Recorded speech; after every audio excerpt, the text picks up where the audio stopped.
नमस्कार, आपण पाहतात JN न्यूज. पाहूया सविस्तर बातमी. पुण्याची व धारवाडी जवळ स्विफ्ट डिझायर व बुलेरो धडक. जत शहरातील उपस्थित व्यापारीसह 7 जण जखमी.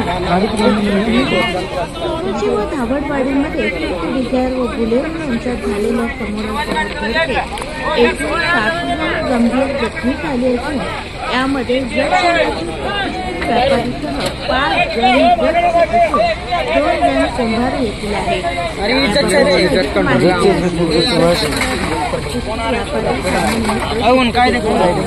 गाडीतून सांगलीला गेले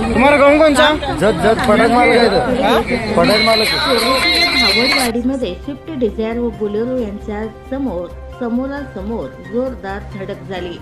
यामध्ये एकूण 7 जण गंभीर जखमी झाले. सर्व जखमींना उपचारासाठी शासकीय रुग्णालयात दाखल करण्यात आले.